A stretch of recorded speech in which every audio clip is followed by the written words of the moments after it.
as well as my own special envoy to the Middle East, who's really done a fantastic job, Steve Witkoff. Thank you. And Michael Waltz is here. Where's Michael? Michael's been so busy. They've been going back and forth and back. And, a woman who's just voted the most powerful woman anywhere in the world. I'm going to go with Princess Rima, but she was voted the most powerful woman anywhere in the world, Susie Wiles. Thank you. Most powerful woman, that's pretty good. We have to talk to you about that, Susie. It's pretty good. And also, we all know Jared Kushner, a very special guy. Thank you, Jared. Thank you, Jared. And Elon Musk. He's been making a little news lately, hasn't he? Very positive. Stand up, Elon. He did a great job.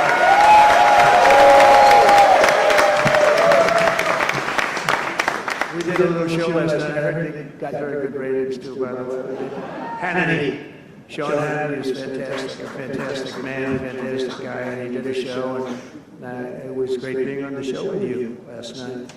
I come today with a simple message for business leaders from all across the nation and all around the world. If you want to build the future, push boundaries, unleash breakthroughs, transform industries, and make a fortune, because you want to make a fortune. Most of you have already made a fortune, I don't want to say that. There's no better place on earth than the current and future United States of America under a certain president named Donald J. Trump. I think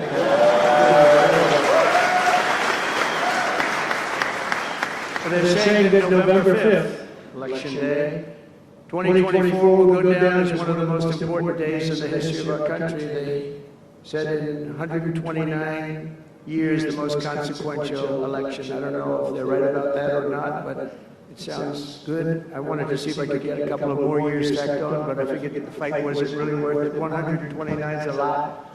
And as of January 20th, 2025, the dark days of high taxes, crushing regulations, rampant inflation, flagrant corruption, government weaponization, I know about weaponization, and total incompetence will be gone forever.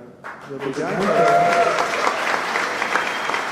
Because the United States is back and open for business, and the golden age of America has officially begun. You see it happening. Since my election, America's economic engines have come roaring back to life in just a very short period of time. Think of it, from November 5th, the progress that's been made has been amazing. The NASDAQ is up nearly 10% in just a few months, and that's a lot. The Dow Jones Industrial Average is up 2,200 points, and Bitcoin has set multiple all-time record highs because everyone knows that I'm committed to making America the crypto capital. We want to stay at the forefront of everything. One of them is crypto, and Miami seems to be the center of the action, come to think of it, and maybe it'll stay there. Business optimism skyrocketed 42 points. Think of that in a single month, the most in history by far. That's the biggest increase in history by not even close. The ISM index of manufacturing activity surged into positive territory for the first time in many years. Amazing. And it was just announced, this is an interesting one, I didn't realize it was that bad for so long, but it was just announced by one of the nation's most historically accurate and respected pollsters, Rasmussen, that the number of Americans who believe our country is on the right track now exceeds those who think it's heading in the wrong direction for the first time in 20 years. Can you believe that? 20 years. And this is really a seismic 27-point swing from just before the election. Nobody's ever seen anything like that one yet, sir. I want to tell you. That's a big one. The best and most successful business leaders on earth are now racing to invest in the United States. Since November, DMAC has announced plans to invest $40 billion in the U.S., creating at least 10,000 jobs. SoftBank has announced investments of between $100 and $200 billion, creating at least 100,000 American jobs. Oracle and OpenAI and SoftBank are now collectively committing $500 billion to keep the United States on the cutting edge of artificial intelligence, and so many more. I mean, so many companies that want to come to the White House and have a little news conference all the time. I said, why don't you just announce it? But they want to come, and I'll do that. I don't mind doing that. I say anytime they want to go 10 million or more, I'm there. 10 million or more. But on his recent visit to the White House, the Prime Minister of Japan announced he anticipates Japanese investment in the United States of well over $1 trillion, and we're working on an Alaska pipeline already, which is the closest point to Asia. And as you know, the ANWR, which we've started, Ronald Reagan couldn't get it approved, nobody could get it approved for so many years, couldn't get it approved, I got it approved, actually I got it approved twice, I got it approved and Biden ended it. That was a shocker, but we just got it approved again. And we're going to be, it's probably the largest deposit maybe anywhere in the world, just by itself. It's, they say, of similar size to Saudi Arabia, so we hope that's correct. But all of this is only happening because of the world-changing results of the 2024 election. We won the House, we won the Senate, the White House, and the Electoral College, and the popular vote in a landslide. We also won all 7 swing states, and all 50 states shifted in the Republican direction for the first time ever. So every state, every single state of the 50 states shifted Republican. It's never happened before. Either way, it's never happened. And 85% of counties voted for Trump. Think of that. So you have 2,600 counties versus 525. 2,600. Think of that. That's why when you look at the election map after it was all done, the certified map, the whole thing was red. 2,600 versus 500. It's a big difference. Nobody's seen anything like it, actually. So as a result of this very historic victory, investors from all over the planet once again have confidence in America's future and respect for America's leaders. And it's about time we get a little respect. The last administration was the worst and most incompetent in the history of our country, but we are moving quickly to fix every single disaster Joe Biden created and make America stronger and more prosperous than ever before.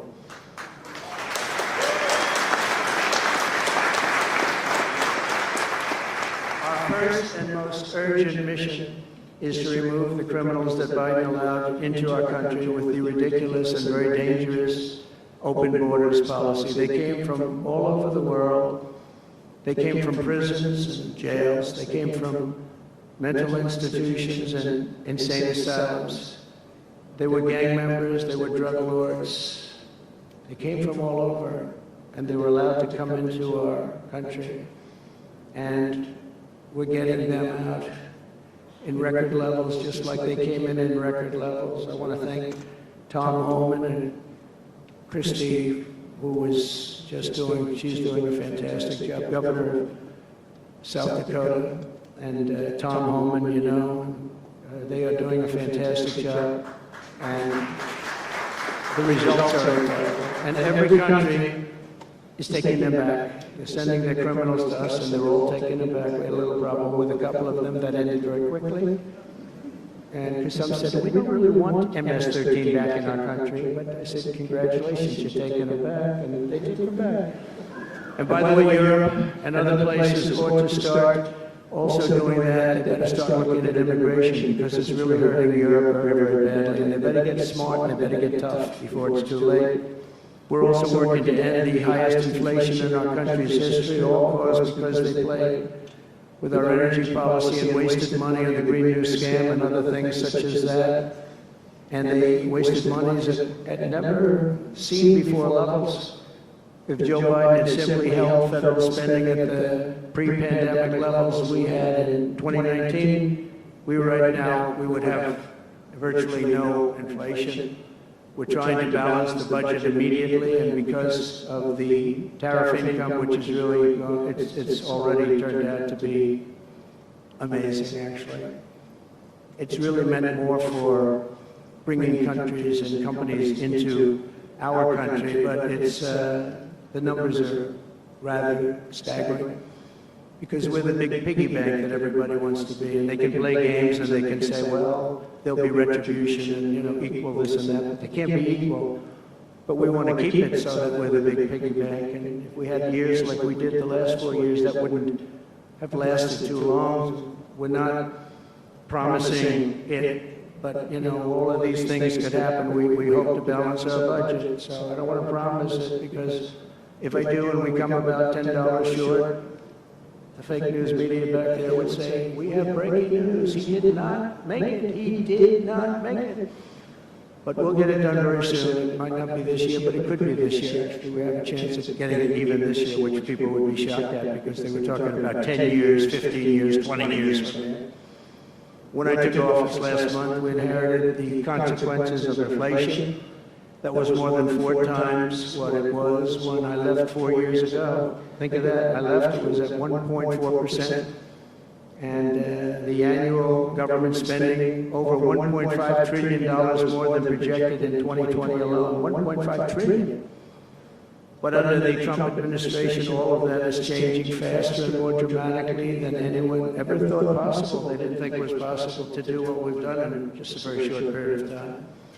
We've accomplished more in 4 weeks than most administrations accomplished in 4 years. On my first day in office, I imposed an immediate federal hiring freeze, a federal regulation freeze, and a foreign aid freeze. I signed an order creating the Department of Government Efficiency and put a man named Elon Musk in charge. Thank you, Elon, for doing it.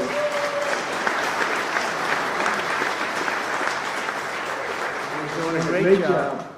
You could have seen him last night. He's really, you know, he's a very committed person. He's a very serious person. And he's a very high IQ people. You know, I like high IQ people. Not all have to be, but, you know, it'd be nice to have some people up there that he's a seriously high IQ individual. Now, he's got his faults also, I will tell you that. But not too many of them, which is now really waging war on government waste, fraud, and abuse. And they're curbing inflation and saving taxpayers billions and billions of dollars every single day. And there's even under consideration a new concept where we give 20% of the DOGE savings to American citizens and 20% goes to paying down debt, because the numbers are incredible, Elon. So many billions of dollars, billions, hundreds of billions, and we're thinking about giving 20% back to the American citizens and 20% down to pay back debt and pay down debt, which is, if you look at value, if it were a real estate balance sheet, the debt is tiny, but we still want to pay it down. Doesn't matter.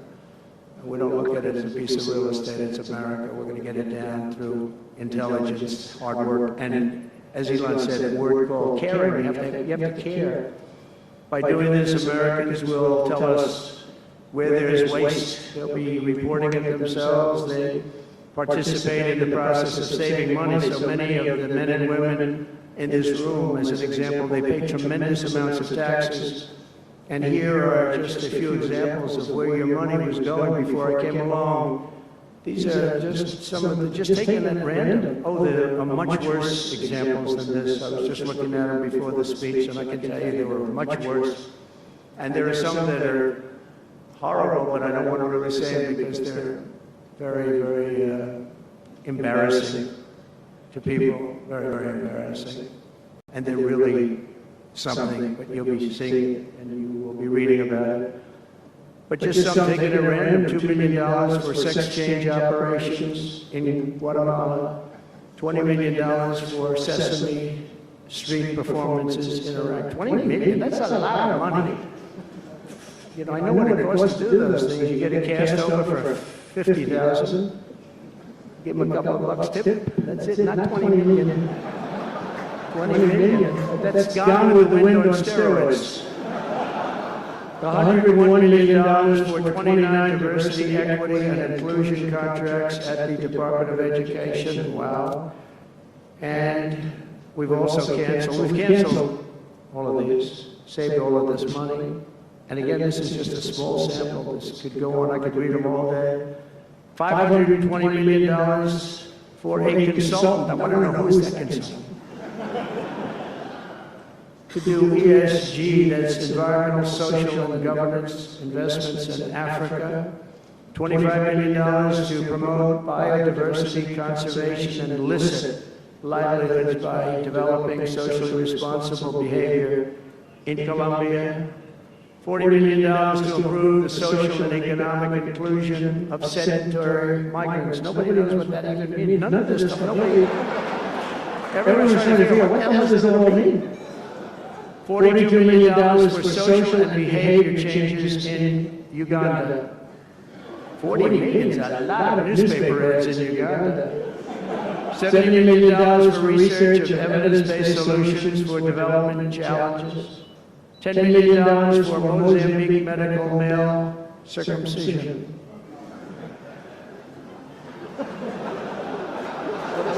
What does that mean? $2.3 million for strengthening independent voices in Cambodia. $14 million for improving public procurement in Serbia. $486 million to the Consortium for Elections and Political Process Strengthening, including $22 million for inclusion and inclusive participatory political process in Moldova, and $21 million for voter turnout in India. What do we need to spend $21 million for voter turnout in India? Wow, $21 million. I guess they were trying to get somebody else elected. Wow, we ought to tell the Indian government, because when we hear that Russia spent about $2 in our country, it was a big deal, right? They took some internet ads for $2,000. This is a total breakthrough. $21 million for India elections. $29 million to strengthen the political landscape in Bangladesh. $20 million for fiscal federalism, and $19 million in addition to the $21 million for biodiversity conversion in Nepal. $1.5 million for voter confidence in Liberia. We need voter confidence too when you read this list. $14 million for social cohesion in Mali. $2.5 million for inclusive democracies in South Africa. $47 million for improving learning outcomes in Asia. Asia's doing very well. We don't need to give them money. And in another program, $50 million plus another $50 million for condoms for Hamas. You know? $100 million for condoms. Condoms. Does everybody know what a condom is? For Hamas. $100 million. And these are just some. I could read this list all day long. I just don't want to bore you. But these are just some, and not nearly as bad as others. And some are just, I just don't want to say them because they're too incendiary. We're also finding tremendous abuse, waste, and fraud in Social Security. Social Security is what's happening there is going to be one of the great potential scandals in history. On the program, there are over 4.7 million Social Security numbers for people from 100 years old to 109. Think of that. Now, over 100, there are a lot of people that make it. Hopefully, most of the people in this room will make it. But historically, you don't have thousands and thousands of people.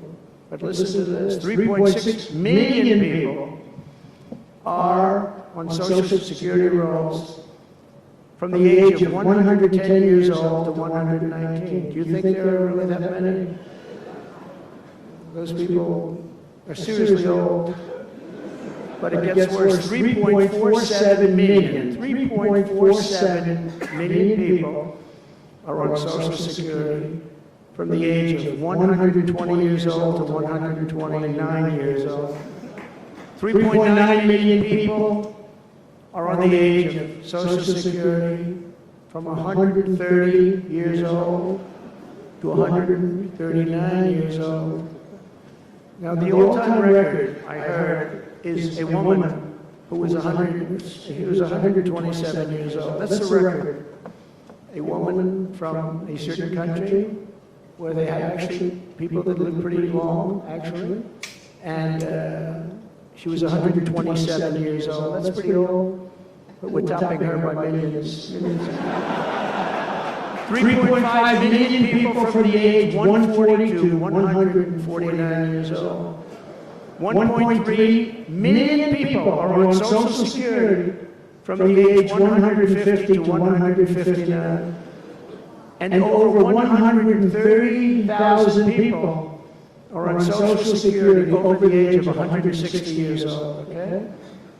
Including 1,039 people, think of it, over 1,000 people between the ages of 220 to 229. And one person between the age of 240 years old to 249. And the record topper, there is one person on Social Security who's 360 years old, which is approximately 110 years older than our country.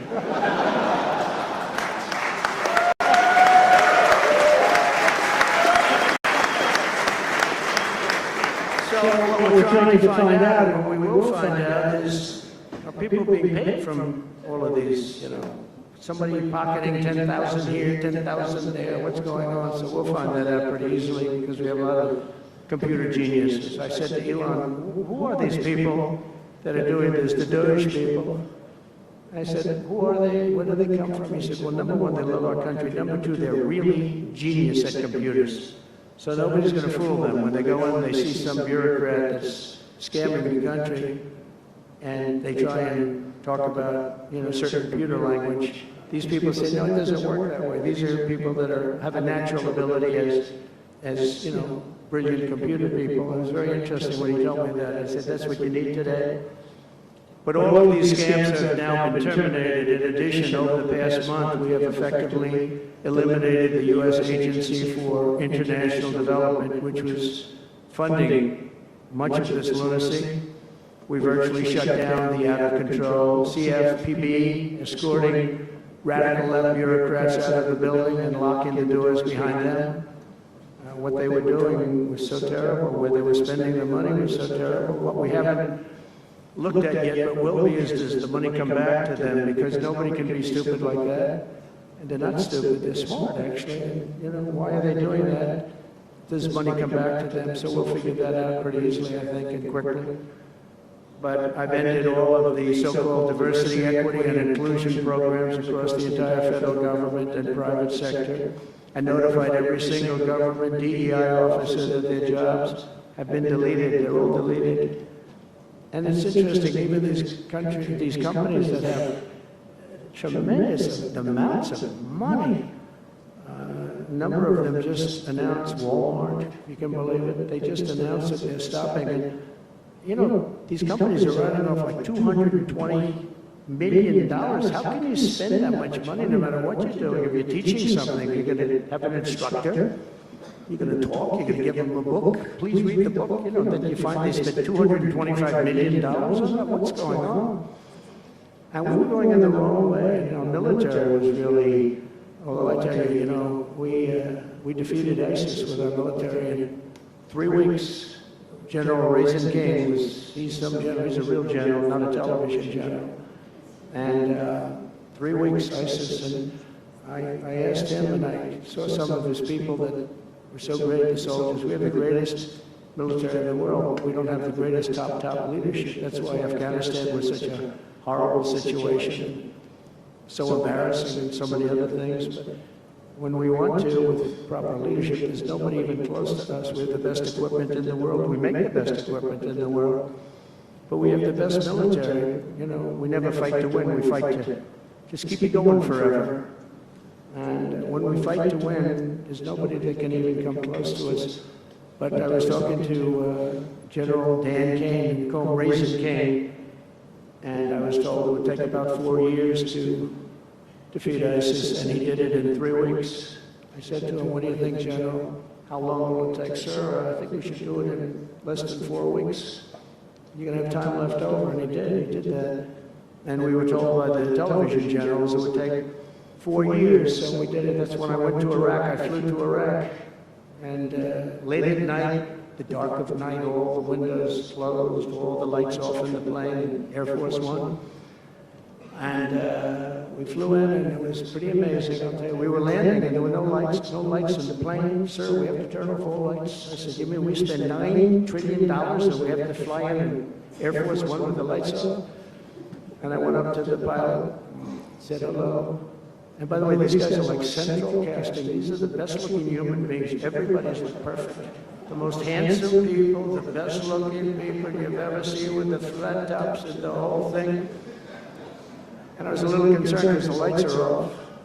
And everything's off, and even the lights where he was were down, very dim, very, very dim, with all of the lights on the fancy dashboards of the plane, of Air Force One. We're getting a new Air Force One, and they can never finish the damn thing. We're getting two of them, actually.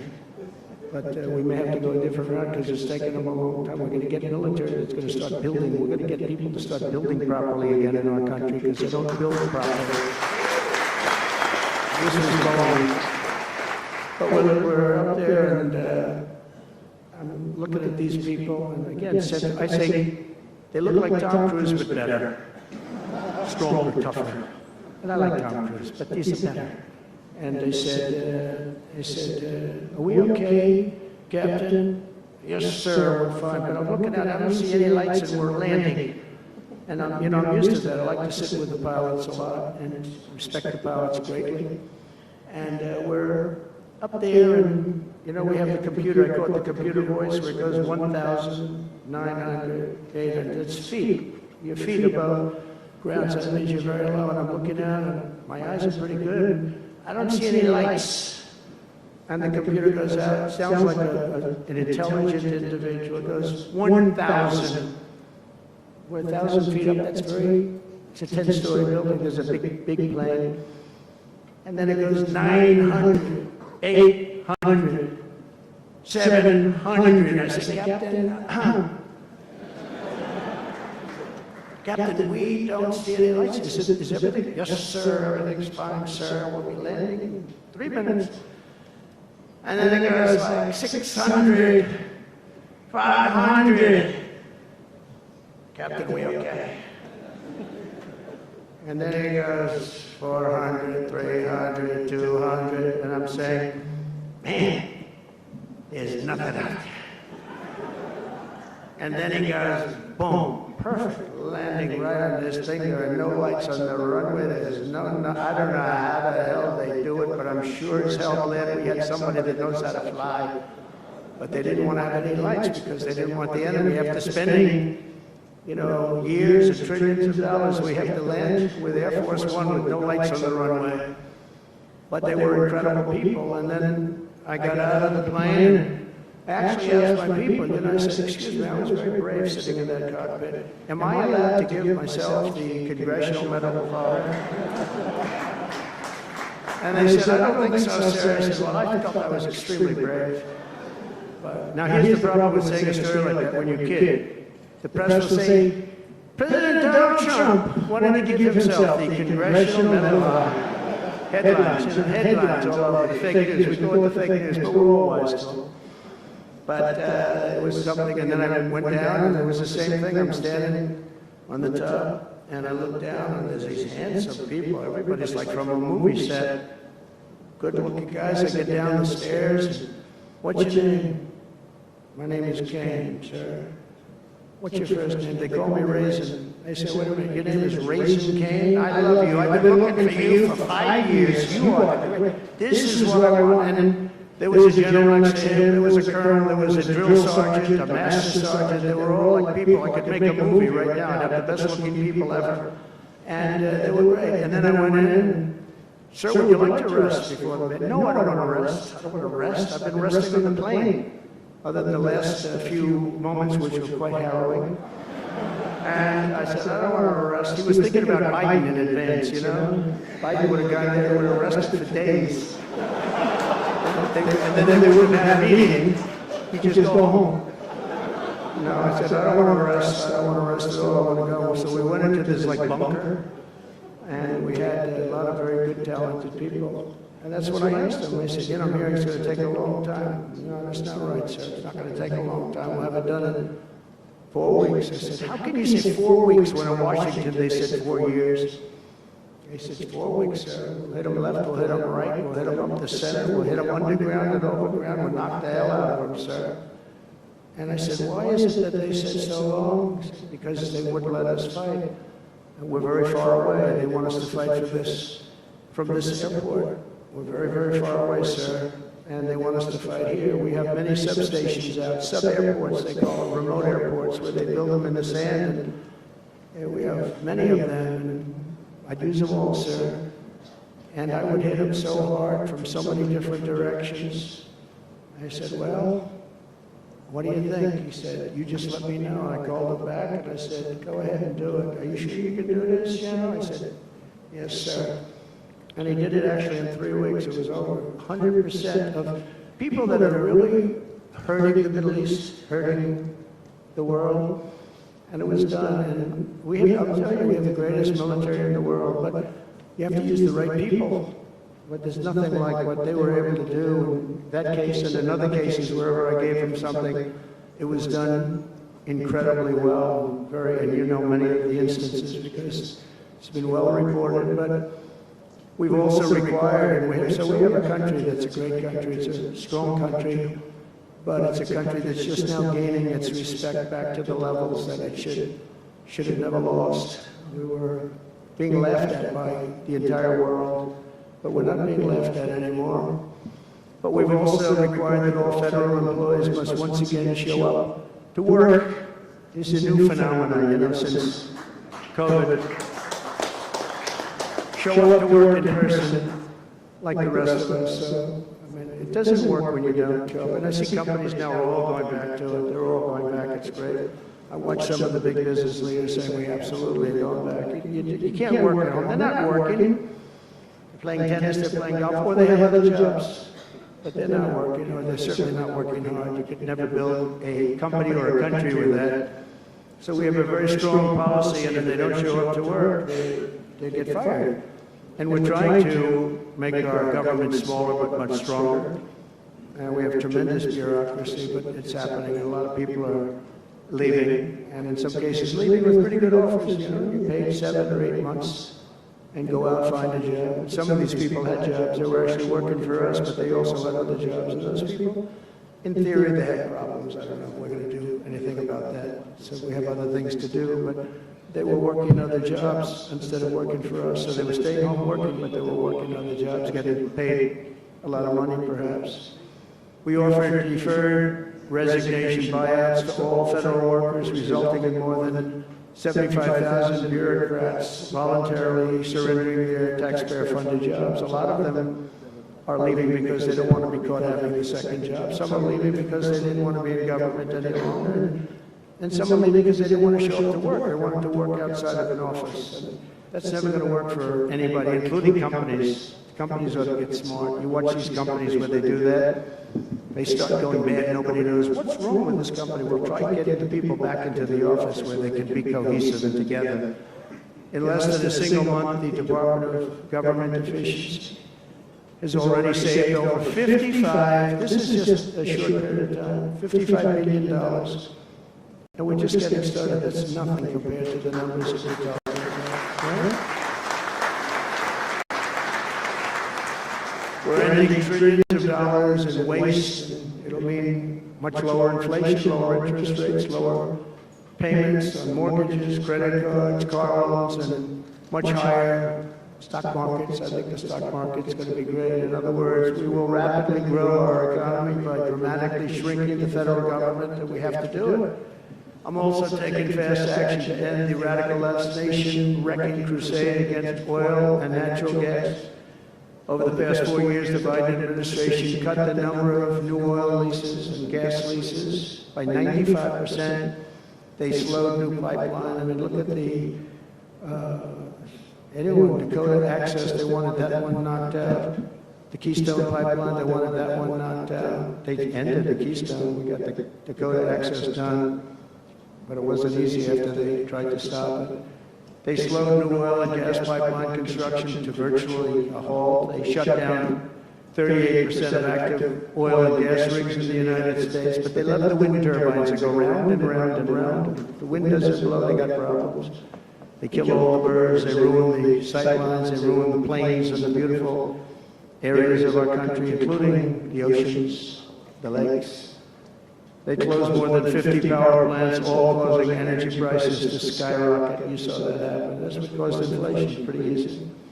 These policies were so destructive that despite draining nearly 40% of U.S. strategic petroleum reserve, meant for emergencies, it was meant for emergencies. It wasn't meant for getting a price of gasoline down so that you can win an election.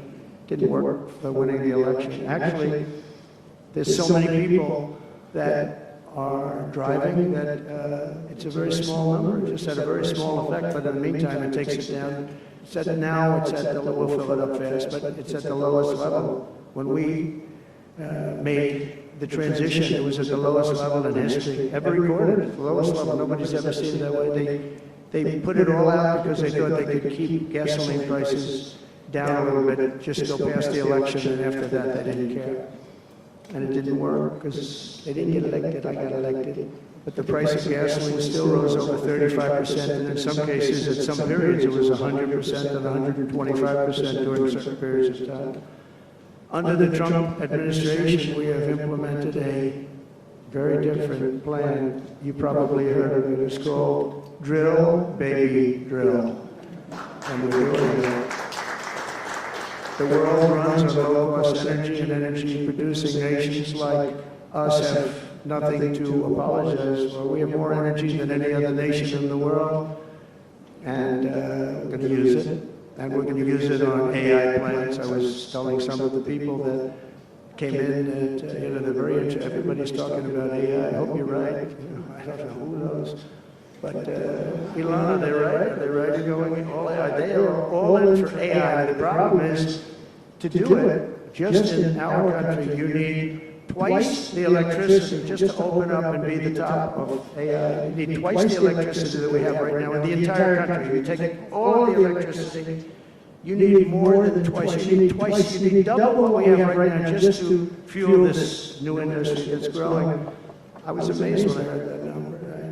They all said, how can we do this? Because, in China and various other places, you can probably get it with the shake of a hand. But in our country, you can't. But now you can, because we've declaring a national emergency in order to get fast approvals. And we're going to have, if you build a plant, you're able to build an electric generating facility right next to your plant. So you'll be making your own. You won't have to count on utilities. You won't have to count on an old grid that could fail, could get hit by something, bad things or good things. But you're not going to have to. You're not going to have to worry about grids. You're not going to have. You'll build your plant, and you'll build your essentially you become a utility in a way. You build your own electricity. If you want to build extra and put it out and get paid for that, you're going to be able to do that. You can put it back into the grid, but you're going to be able to build with your plant a generating facility. And we're going to get you Lee Zeldin, head of the environment and environmental. The environmental group, various groups, and we've got them unified now, but we're going to get you very fast approvals. They'll be approved so fast, your head will spin, and we're going to get that whole industry started. We're going to be the head of it. We're leading right now. We have the greatest brain power. We're leading right now, and I expect that we're going to be leading by a lot, but we're going to get you the energy very, very quickly. That would be the one thing that everybody was concerned. How do we have that much electricity when Los Angeles has blackouts and brownouts right now? There's a lack of electricity, but we're going to get it at levels never seen before. I ended the ridiculous Green New scam, halting tens of billions of dollars of wasteful deficit spending, and I withdrew the United States from the unfair one-sided Paris Climate Accord, and I ended Joe Biden's insane electric vehicle mandate, because it was just insane. I repealed the last, and by the way, if you want to buy an electric car, it's great. If you want to buy a gasoline-driven car or a hybrid, it's great. Whatever the thing happens to be, I heard hydrogen's hot. The problem is when it's not, you're in deep trouble, because when that sucker blows up, they don't find the body. So that's one that I said, you know what, let's take a pass on that one. They said it's good, but when it's bad, it's really bad. You find the bodies on trees on the side of the tree. I said, I think we'll pass on that one, right? We're not going to want that one. But you never know, maybe someday it'll be good, but it doesn't sound like it's off to a good start. I repealed the last administration's very destructive natural gas export ban, and last week we approved our first new liquefied natural gas export license, and we have literally hundreds of people that want to export I recently met with the Japanese Prime Minister, Shiba, to discuss large increases in American oil and gas exports. They wanted so badly. They said we went to the Biden administration, they wouldn't sell it. They wouldn't sell it. Nobody knows why. Biden didn't know why either. They asked him, I don't know. You want to, they did? Oh, I didn't know that. But we're going to sell it. And the new project in Alaska is going to feed all of Asia. We're going to take care of all of Asia. We have so much oil and gas, like very few people, like very few countries have, like really actually no country has. I also met with Prime Minister Modi of India, who wants to greatly expand India's purchase of American energy, and my administration has also launched the most aggressive deregulation program of any nation in history. Under my executive order, for every one new regulation added, 10 old regulations have to be eliminated. And you know, in our first term, which was actually an incredible success, we had the greatest economy in history until COVID, and even after that, we did great. The stock market was higher. If you think of it, it was higher after the fact. After we went through that whole thing, it was higher than it was just prior to COVID coming in, which is a pretty amazing thing. But we did a great job on that, but it was a terrible thing for the world. The whole world suffered. It suffered terribly, including China, including other countries. It was a terrible period of time. But despite that, we did well. But we had the greatest economy in the history of our country. And I think this time we're going to do even better. We were artificially hurt by COVID. We had to focus on that instead of focusing on, but just prior to COVID coming in, there's never been anything like what we did, what we achieved. And even after, we did very well, and especially considering what all of us had to do with COVID. Some nations were hit so badly, it's just unbelievable what happened to them. As part of our effort, I've signed executive orders to keep the United States at the forefront of artificial intelligence and to end Joe Biden's war on Bitcoin and crypto. We ended that war totally. That war is over.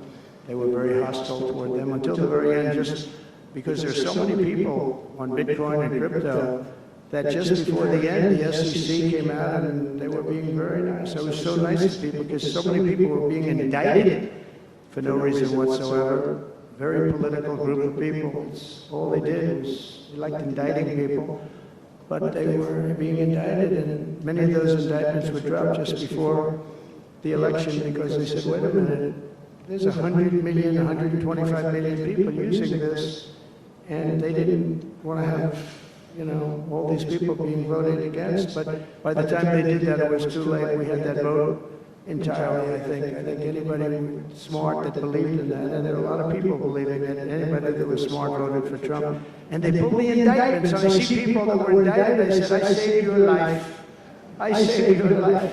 Because if they thought that, they actually thought that I was doing, they said, why is Trump doing it? Is he doing it for political reasons? I don't do anything for political reasons. I do what's right. I want to be in the forefront of every industry. So, I'll be working with the Republican Congress to pass the largest tax cuts in American history, and that includes, obviously, we have to extend the Trump tax cuts, which were, until now, the largest. We're going to dramatically cut taxes for families and for workers and for companies, including no tax on tips, and hopefully no tax on Social Security, and no tax on overtime.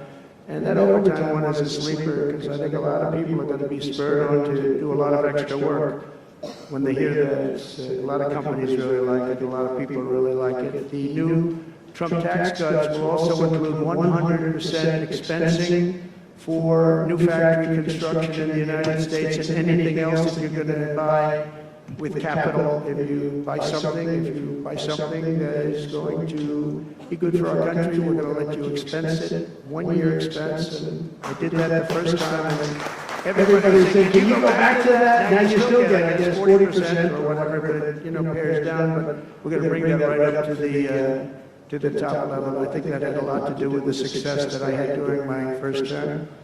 I will substantially cut taxes for all domestic producers of oil and gas and just about everything else that they produce.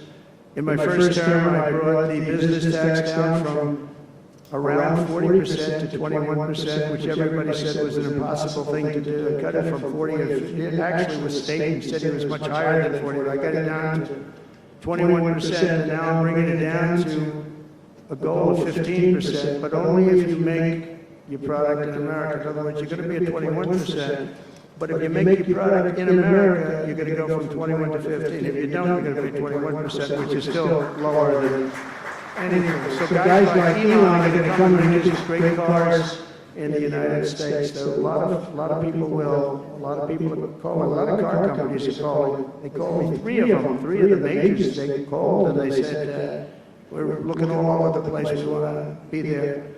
I'm going to be announcing tariffs on cars and semiconductors and chips and pharmaceuticals, drugs and pharmaceuticals and lumber probably and some other things over the next month or sooner.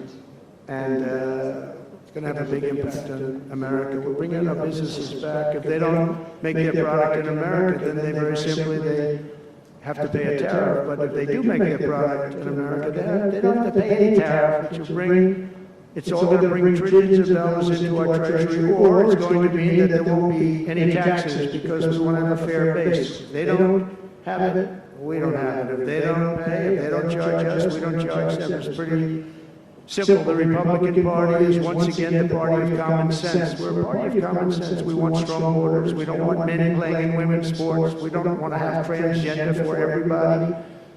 We're the party of common sense. That's how we won the election in such a big manner.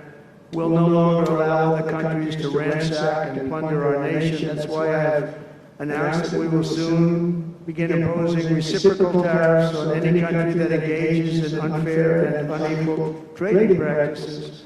If they tariff us, as I said, we will tariff them at the exact same rate. So if a certain country, because some of these countries, even countries that I've already mentioned, are extremely aggressive with tariffs. Nobody knows that. European Union, they have a VAT tax that's devastating. It's very tough for people on the outside. Hard to sell cars, really impossible to sell them because they also have non-monetary tariffs that are very, very tough. But if you take a look at that, it's a very unfair situation. And the VAT tax is similar to the tariff. Around the world, I'm moving quickly to end wars, settle conflicts, and restore the planet to peace. I want peace, and I don't want to see everybody being killed. And you take a look at the death in the Middle East and the death that's taking place between Russia and Ukraine. It's been going on, and we're going to end it. There's no profit for anyone in having World War III, and you're not so far away from it. I'll tell you right now, you're not so far away. If we would have had this administration for another year, you would have been in World War III, and now it's not going to happen. In the Middle East, I've restored my policy of maximum pressure on Iran, designed to bring peace. And we designated the Houthis a terrorist organization, you know, destroying shipping lanes all over the place, making it very hard for people to get their product delivered, making it very difficult. We'll take care of that situation. And we've secured a ceasefire in Gaza, and we're bringing in the hostages, and we're bringing them home to their families. Some of them are in pretty bad shape, I have to tell you. To end the horrible war in Ukraine, I've spoken with President Putin and President Zelensky, and our teams began negotiations this week in Saudi Arabia. I want to thank Saudi Arabia for that. That was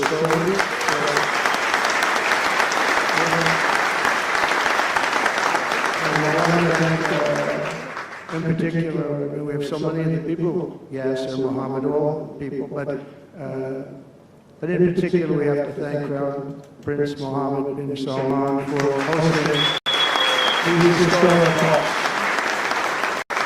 And talks that went very, very well. Steve was there, Steve Witkoff was there, and Michael was there, Michael Waltz, and others, and they really went well. It's a big step. We've got to get that war over with. You have to see the people that are dying. I look at the pictures, the satellite pictures of the field. It's a level field, and it looks like a modern-day version of Gettysburg. And you know what that means? It is just carnage. It's horrible. And, you know, it's not American soldiers. It's not even soldiers from the Middle East in the case of Ukraine, Russia, but it's people, it's young people from Russia and Ukraine mostly that are just being decimated. It's flat fields. and a bullet goes, and a bullet only stops when it hits somebody. And the level of people being killed in that battle, soldiers, young soldiers, in some cases old soldiers, because they're running out of people, they're running out of soldiers, one case. But think of it, a modestly successful comedian, President Zelensky, talked the United States of America into spending $350 billion to go into a war that basically couldn't be won, that never had to start and never would have started when I was president, not even a chance. And it didn't start for 4 years, never would have started. But a war that he, without the U.S. and Trump, will never be able to settle. They'll never settle that war without our involvement. That's why they did such a great job this weekend. That's why Saudi Arabia did such a great job this weekend in hosting. The United States has spent $200 billion more than Europe, and Europe's money is guaranteed. They get their money back. It's a form of loan. Nobody knows that. I know that. I said, why isn't somebody saying, we do it the same way?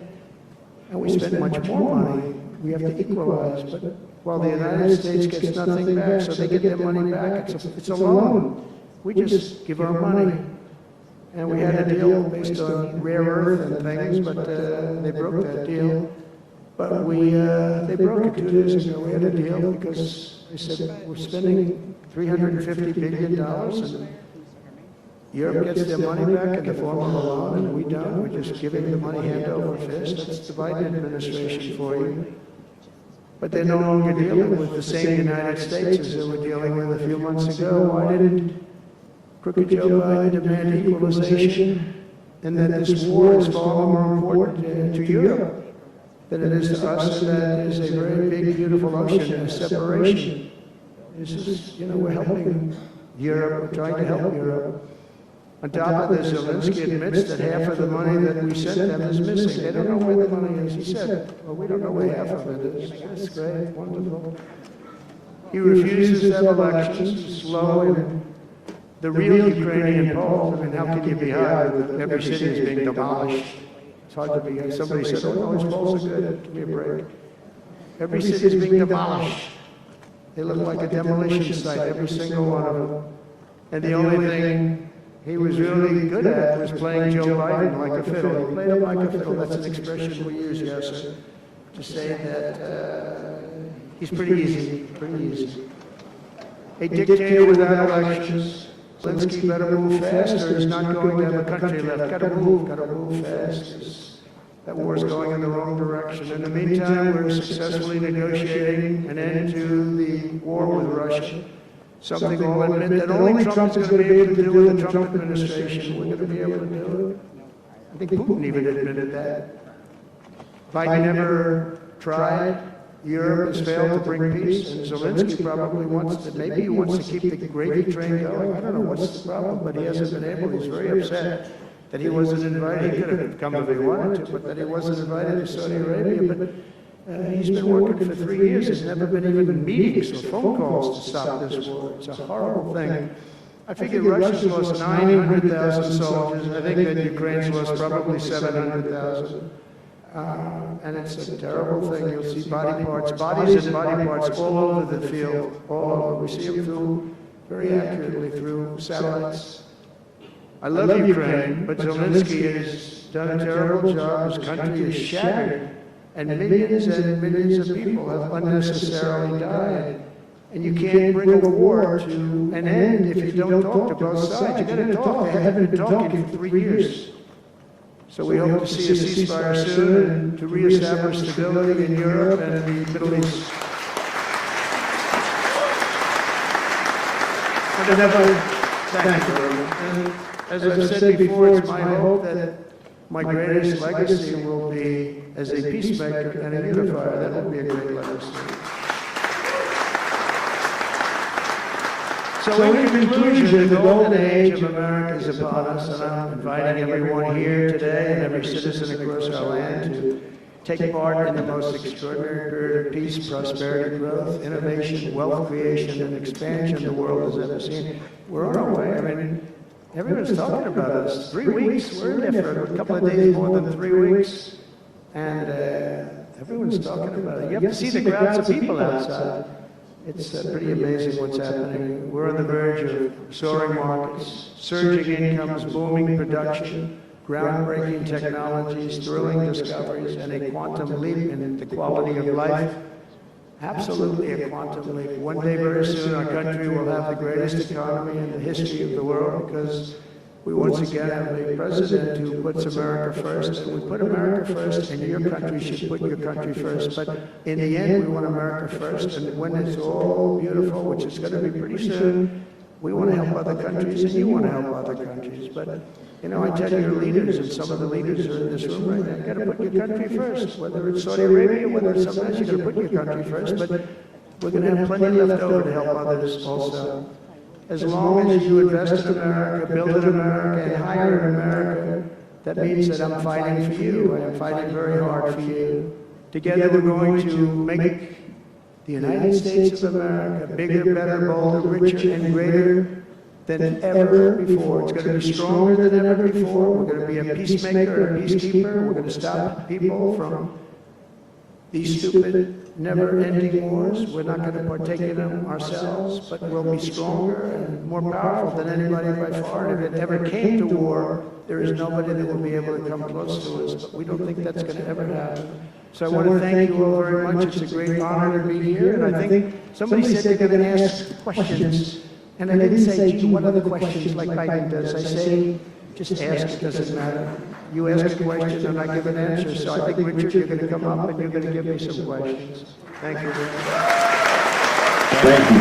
Thank you very much, Mr. President. Please, a round of applause for the President of the United States of America. Thank you.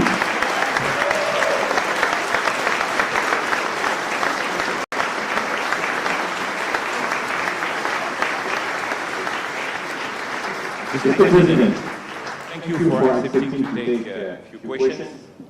20 years ago, I don't know if you will remember, we were under the same roof in Orlando and you were delivering an amazing speech in front of 3,000 sales reps, giving them the best advice to be successful. So what is the best piece of advice that you have ever received? Well, I think it was watching my father. You know, my father was a very hard worker, and he just worked hard. And he was very smart. He had good genetics. His brother was the longest-serving professor of the history of MIT, Dr. John Trump. And my father was every bit as smart. But my father had to work. He was older, and he put his brother through school. In fact, he once said, boy, I put him through so much school. He had 3 different degrees.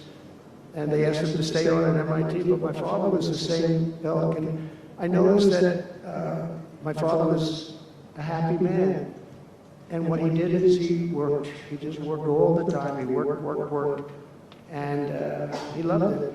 And really, I think the best piece of advice I got from that is you have to love what you do. And if you love what you do, you're going to have a happy life. If you don't, I mean, I see so many people, they're in businesses that they don't want to be in. They're in businesses that, you know, they're bored in or they're not good at. They don't have a natural ability at it. There is such a thing as natural ability, whether it's sports or acting or anything else. I mean, some people have an ability for something. Try and find that ability, but you have to love what you do. If you love what you do, you're going to be, at least you have a good chance of being successful. Mr. President, it's almost time for an early dinner. So if you are throwing a dinner party and you can invite 3 fascinating guests, living or dead, who would you bring? Well, they're all sitting right in the front row. Yes, sir. Are you ready? Mohammed, are you ready? Steve, we're Carlton. We have Mr. the most important person, at least until the World Cup is over, is here. Johnny, stand up. He gave the United States the World Cup. Johnny, thank you very much. I didn't know you were here. That's very good. He's the king of soccer. That's not bad. And you've done a fantastic job. You know, but it's very interesting. When I was president, I got the World Cup, and I got all of the, you know, we have the 250 anniversary, so that fell in this administration. That's a big deal, 250 years. But we have all of these things happening, and I also got the Olympics. And I was called by the mayor of Los Angeles, sir, would you call up the Olympic Committee, because it was at that time President Obama will not take their phone call, and we're going to get the Olympics in Los Angeles. And by the way, they've recommitted to Los Angeles at a level that, you know, I was very worried about that. And they've, the opposite, you know, somebody could have said, well, we're going to do it someplace else until they have actually recommitted, they're going to make it bigger and better than ever. So what you know, but I had the Olympics, so I got the Olympics, I got the World Cup, and I said, and then 250, but that one I didn't get. But it was there, it was in this term. And I ran an election, and we did fantastic in 2016. We did much better. Millions and millions, tens of millions, but millions and millions of votes better. And bad things happened, and I didn't get that one. And I said, you know, when I originally signed the Olympics, I said, I won't be able to even be president. And I got the Olympics, because if I didn't, when I spoke with the people, the organizing committee and the people in different parts of the world, they asked me to do it because the president wouldn't do it. I was president-elect, and I gave them a talk. I couldn't get them off the phone. They were starving for love. And the bottom line, they gave us the Olympics. And I said, you know, isn't it sad I won't be president? Then we had the election result, and now I'm president for the Olympics and for the World Cup. So I'm very happy about that, Johnny. Thank you very much.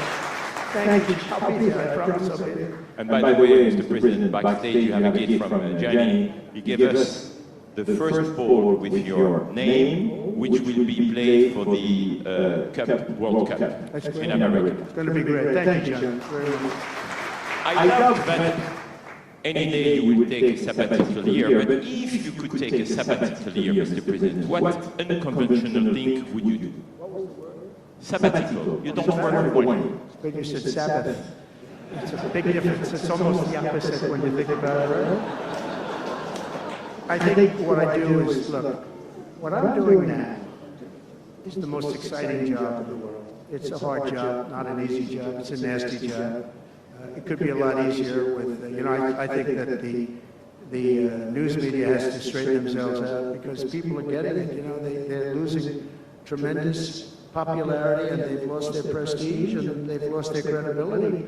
And I think it's a very important thing, the news media, but I think they have to straighten themselves out because the people are going around them now. They have so many different things with, like Elon with X, which was a big thing, and we have Truth, which has been fantastic, and we have so many other things that you don't really need traditional. But I will tell you that there is just nothing I could do to enjoy my life, whether it's that or anything else that you ask, because this is the ultimate. I had to make a big decision, and it was a very risky decision, because if I would have lost, my life would have been a much different life. It would have been a very nasty life. They were going after me at levels that nobody's ever seen before. Not Andrew Jackson, not Abraham Lincoln. You know, the historians say that the president that was treated the worst by far by the media and overall was Andrew Jackson. In fact, his wife died of heartbreak. They were treated really rough, and Abraham Lincoln was second, but he had a civil war, you know, you can understand that. But nobody was treated like me, nobody. And I will tell you, you learn a lot about yourself, but there's nothing I'd rather do. I had to make a decision, do I do this? Because if I lost, it would have been very, very bad. It was dangerous, actually, very dangerous in so many different ways. And I decided to do it, and I said, I have to win, because if I don't win, I spoke to a friend of mine the other night, he said, you know, if you lost, it would have been very, it was actually Sean Hannity just before we did the interview last night. He said, boy, if you would have lost, you would have had a tough life, you would have had a very tough life. So there was a certain amount of courage involved in this decision to run, and it's a great honor to win by this much, to win all 7 swing states, the popular vote. Popular vote doesn't get won that much by Republicans for whatever reason. I think that's changing because, again, we're the party of common sense and they're the party of some real bad things, and I think they'll change. I think they have to change. It would be wonderful. I'm going to be having lunch with some of the Democrats next week, and it would be wonderful if we could work together. I think working together would be great. But they have to change. You can't get elected on the programs that they want, and that's really what America wants to see. So there's nothing I'd rather do than what I'm doing right now. When we started this conference, Yasser and I, his wife at the conference told us I want that to be the place where people will come to understand where to invest in terms of geographies and sector. So, what is the best investment you have made in your personal growth, Mr. President? Well, I was involved in real estate for most of my life, and was, guys like Whitcoff will tell you I was really good at it. and I was successful at it, very successful at it. I've been involved in things prior to being president, but during the last 4 years, you know, I followed sort of the trends, and I've made a lot of money with following some of these trends. And, you know, it's, again, it's something that you do. I really believe that some people have instinct. I think I've always had an instinct for making money. I make money. And I went into show business. I had one of the most successful shows on television. I wrote books, and they were all bestsellers. Virtually every book was a big bestseller, some really big bestsellers. And so I don't know, it's whatever I do, I just want to make it successful. It's very important to me. There are many ways to make money. You can be in many different fields.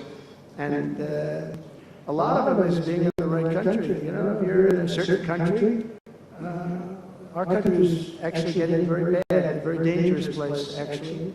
Bad things were happening, but if you're in a certain country, you have a chance to do well. And no matter how good you are, if you were born into the wrong country, you're not going to make money. Now, you could do other things. You can attain power, I guess. Maybe it's the wrong kind of power, but it's power. But being in the right country, where you have the right incentives, and, you know, entrepreneurship, etc., and America has always been sort of at the top, or one of the top, but always pretty much at the top. But it was losing that position, and I think losing it rapidly. This last administration, look, I don't want to be, I wish I could say, I wouldn't have run. If I thought Biden was doing a good job, if I thought they were, I wouldn't have run. Because as I said, it was very dangerous to run in a lot of ways. In fact, my ear will show that. When you look at it closely, my ear, I have that throbbing feeling every once in a while, but it was dangerous in a lot of different ways. But he was so bad that I had no choice but to do it. If I thought he was doing a great job, I wouldn't have run, and I would be very happy. I actually wanted him to do a good job. I was saying, do this, do that. I'm telling them, do things. They should have done what I said.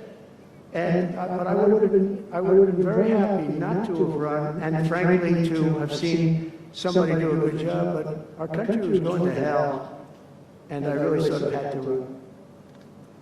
If you were a historical ruler, would you prefer to rule during war or peace? Well, I want to be, again, a peacemaker, and I want to keep us out of war, but sometimes to do that, you have to have a very strong country, you have to have a very strong military. And as I said, we have a much stronger military than anyone would know. We have the best equipment, and I bought a lot of it. I rebuilt our military in the first 4 years. I rebuilt it. We gave a lot of it away to Afghanistan, to the Taliban. Stupidly, but that's a very small amount relative. It was billions and billions, but it's still a very small amount relatively to what we built.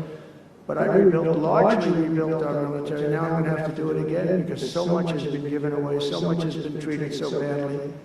But to keep peace, you really have to, I have a thing, strength through, and I mean it, you really have it. You have strength and you need the strength, but it's really peace through strength, because without the strength, it's going to be very hard to have peace, because you're going to be taken over, bad things are going to happen, so you really want to have peace through strength, and that's where I've been. Having strength, having power in that sense to protect yourself and your people is a very important thing. Hopefully you don't have to use that power. I will tell you, I was dealing with President Putin very successfully on denuclearization. We were talking about it very seriously. And then COVID came and lots of things came, and we had also talked to China about it. Now, Russia and us have the biggest nuclear by far. China is not close, but they will be close. In 3 or 4 years or 5 years, they'll be equal. But we were going to talk to China, and I spoke to President Xi about it very successfully. I think we were going to denuclearize it. We would have had to get the smaller nuclear powers, of which there are 4, 3 maybe, but 4 probably, to do something. We would have been able to do that. But I was having very strong talks with President Putin about denuclearization.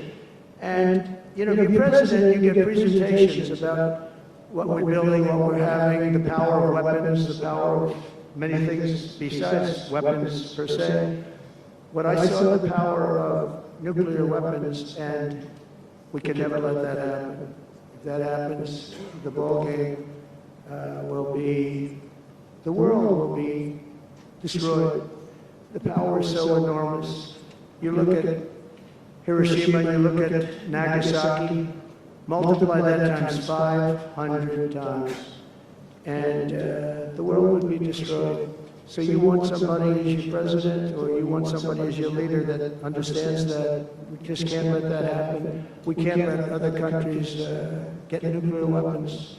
Not only Iran, Iran is a good example, and maybe the one that people think about, but we can't let that happen. The power of weaponry today is so enormous that the world would disintegrate, so we can't let it happen. Mr. President, if you had to describe the United States of America in just 3 words, what would they be? In 3 words? 3 words. Love, respect, and strength. That's a tough question. That might be my best answer, Russell. That reminds me of high school. That may have been the toughest question, actually. You think Joe Biden could have done that? I don't think so. I don't think so. We're almost at the end, Mr. President, but talking about the United States of America, what is one cultural habit in the US business that the rest of the world could learn from? What is the best practice? Well, I think we love our families, but I think a lot of the world loves their families. I was speaking to the head of Mexico because I complain constantly about people pouring in. Now our border is the strongest border we've ever had. We've gone from the worst border ever in history to the strongest border. But I was speaking to the president of Mexico, a very wonderful woman, actually. And I said, we're talking about drugs, you can't let people come through your country and come into the country. You know, it's not that nice, but they understood what I was saying. And she said something that really got me. She said, I said, you're not a big drug-taking nation. And she said, no, we are not a consumer. And I said, a consumer, what is, you know, an interesting word. We're not a consumer nation. We're not a consumer of drugs. I said, what an interesting, and why is that? She said, well, we have very strong family values. I said, but we do too. We do too. We have very strong, our families are devastated by what's happening with fentanyl, and China will not be doing, we're going to make a deal with China. They were not letting that happen anymore. And I had a deal, by the way, before I left. I had a deal with President Xi where they were going to give the maximum penalty to anybody making fentanyl and sending it into the United States. And the maximum penalty is the death penalty, and it would have stopped. But when the election turned out to be a rigged election, but that's okay. When an election turned out to be, it was an election that shouldn't have happened. All the things that happened. I'll give you an example. We wouldn't have had October 7th, Israel attack. We wouldn't have had Ukraine and Russia fighting. We wouldn't have had inflation. We wouldn't have had all of these things that, you know, happened. But in speaking with her, she said about family values. I said, well, you're not really saying anything there because we have great families too. We have great family values. She said, plus we advertise a lot. I said, ooh, you mean you advertise about how bad drugs are? Yes, we do. We spend a lot of money on advertising. And I said, unbelievable. That was such a great conversation because we're going to spend hundreds of millions of dollars advertising how bad drugs are so that kids don't use them, that they chew up your brain, they destroy your teeth, your skin, your everything. And I thank her for that. You know, I make so many calls and I never learn anything from anybody. I know everything and I never learn anything from anybody. And I spoke to this woman, as soon as she said it, she didn't have to say exactly what, I said, exactly, what a great idea. And I think we're going to have, and I saw pieces of it, we're going to go in with $100 million and then another $100 million initially. But I saw some of the ads and they are really violent. I said, you have to make them strong. Your skin practically comes off after a period of time. You lose your hearing. You lose your teeth. It is terrible. And we show this happening to people. And I think we're going to, you know, we did very well with, we had blue ribbon committees headed up by the First Lady of the United States and a lot of other people that, you know, they have no idea the viciousness of these cartels and these people. And they're smart. I mean, they're very smart, tough people. Making a fortune, by the way, an absolute fortune. But we got it down 18%, which was a record. But 18% is not great when you think about it. I think we could get it down 50 or 55 or maybe even 60% with advertising. So she really gave me something. I was going to call her and tell her that she did, but now I don't have to call her because she's going to be seeing this right now. So to the President of Mexico, thank you very much, I appreciate it, but we're going to do a great advertising campaign saying how bad it is, how drugs are so bad for you. My last question, Mr. President. You have mentioned briefly in your speech about the legacy. What would you like your legacy to be, if you can tell us more about it? That I came into a country that was great, but is in trouble. And I made America great again, and I got it out of trouble, and people respect America now, and we were a country of peace, and we brought peace to the rest of the world. Thank you. Thank you very much, Mr. President. Thank you very much, everyone.